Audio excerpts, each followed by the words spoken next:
First up tonight, the breaking news. In fact, it's heartbreaking news for anyone who counts on the Gulf Coast for a living or simply loves the natural beauty of it. It is murder for the animals that call it home. The first fingers of the massive oil spill off the coast of Louisiana approaching land tonight, just a few miles offshore. According to late word from the four-agency federal task force that's handling this emergency, the slick is enormous, 120 miles wide. The winds blowing out of the southeast, pushing it ever closer to the shore, and some of the numbers are simply staggering. The doomed well is leaking from 3 points underwater. Take a look here, dumping 210,000 gallons of oil a day into the Gulf. That's amazing. Making things even worse, there's no indication that crews can cap the flow anytime soon, perhaps not for weeks or months. This spill is already America's second worst environmental disaster on record after the 1990 Exxon Valdez spill. At the rate it's going, it could be on track to be the worst. Tracking the spill, joining us now, Chad Myers in the CNN Weather Center. Chad, we've been talking about this last couple nights now. What are you hearing tonight? Well, today it became a weather story, and now it's an environmental story because of the way the winds shifted. They're out of the southeast now. It's blowing all of that oil, basically sludge right now, the kind of tar balls originally, because that's the oldest oil. It has broken down, lost a lot of its volatility, and now tar balls coming on shore. Although shore is a relative term down there, the bayous and the ditches. There's the oil slick itself. So what's going to happen for the next couple days? By tomorrow, that slick, including the initial surge of tar and oil and almost mayonnaise consistency oil, will be coming all the way up into the bayou. And then by Saturday into Sunday, it continues to move. See, there's today, and then it moves a little bit farther to the north and to the west, and then tomorrow it again moves a little bit farther to the north and to the west. That's all because of the wind. By Saturday, it's up to Biloxi. By Sunday, it could be Mobile. And by Monday, it could be into Pensacola. And you said, this is no end in sight to this. The water is still mixing in. The wind is still blowing it right to shore. And we are still seeing up to 210,000 new gallons of oil in the water every day. They can't go in there and cap it off. I mean, it literally keeps coming out. You know, yesterday we were talking about the fact that they burn oil off, yes. You know, a slow burn. But they didn't do that today. Why not?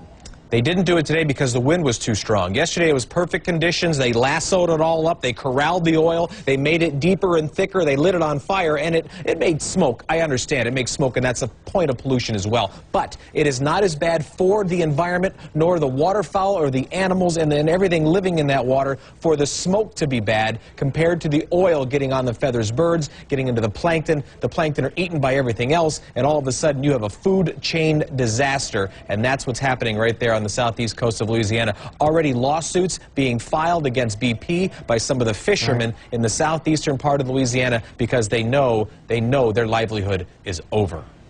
And, you know, things may have been happening throughout the hour today, Chad. We'll keep checking back with you if they do. And with that oil fast approaching, countless people, from experts to volunteers, are scrambling to try and minimize the damage to wetlands and wildlife, as Chad was just talking about.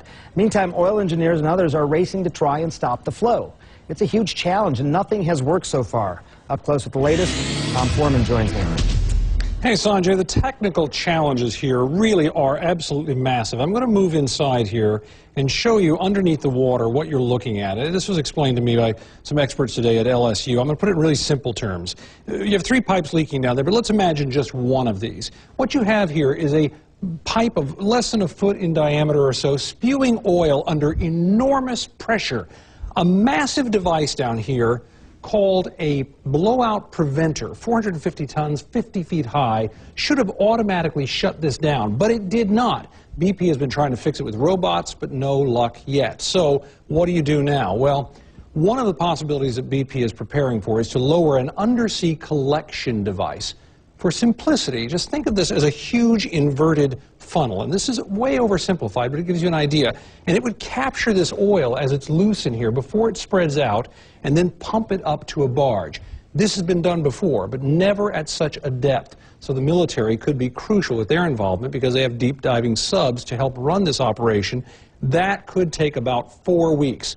But that's not bad compared to the other alternative. BP is also moving another drilling rig into position to drill right down into that broken well to establish a new line. But that would take even longer, Sanjay, and that's also very tough. It's no sure thing. Earlier, Tom, the clock is ticking right now. I mean, how much danger is there to the Gulf itself while they sort this out? Well, you know, Sanjay, this is in the middle of one of the world's most productive fisheries. More than 1 billion pounds of fish and shellfish are harvested here annually. Researchers at Louisiana State tell me that the big fish species, if we think about those, they may be okay for the moment, the grouper, that sort of thing, because they're largely below the oil and they can swim, at least for the moment. They can get away from it. But since oil rises to the surface, we move on to the next group of animals. They're the ones who are really in immediate danger right now. Dolphins, porpoises, turtles, and seabirds, for example, they really may have nowhere to go right now, Sanjay, and the oil is upon them. And that's, I mean, you're talking about right now, but, you know, maybe within the next few hours even, Tom, this thing could hit shore. What happens then? It could be quite forceful. That's a really good point, because that's where it gets much, much, much more complex. We're going to widen out here and talk about some of the area Chad was. Here's Biloxi over here, here's New Orleans up in here, and the Louisiana coast, all the way over to Texas here. This area is called the Fertile Fisheries Crescent. Some of those LSU researchers I was talking about earlier today, they told me the marshes all down in here are absolutely critical to the success of the entire region down here, because this is where many critters, from shrimp to crab and many fish species, start their life cycle. And in fact, some of the younger juvenile ones have to live here. So enough oil in this area could be disastrous, because this really is a nursery for the entire Gulf. On top of that, millions of shorebirds are nesting here right now, including the state bird, the brown pelican. Plus, this is a prime migration route for around 500 million other birds that we see all over the country. They're coming through here right now. Plus, one more thing. See how this all winds around in here? You see all these little areas? What that means is you don't have a straight shoreline of 200, 300 miles. What you actually have in Louisiana down here are thousands of miles.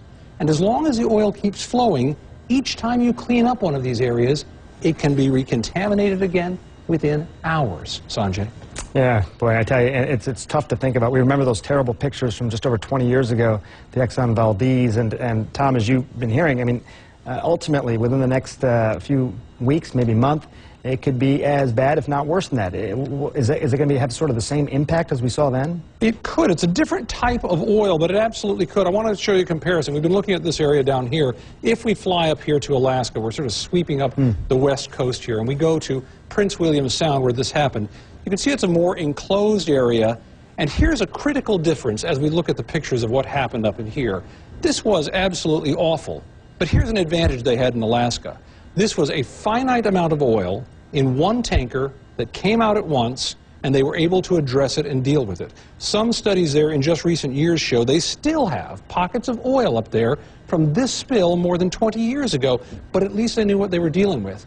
The point that these researchers I spoke to today stressed over and over again is, as long as the oil is flowing down here in the Gulf, this will simply keep growing and growing and growing, and they have no idea where the end will be. Sanjay? All right, Tom, thanks so much. We're going to be tracking this, obviously, throughout the hour and the night.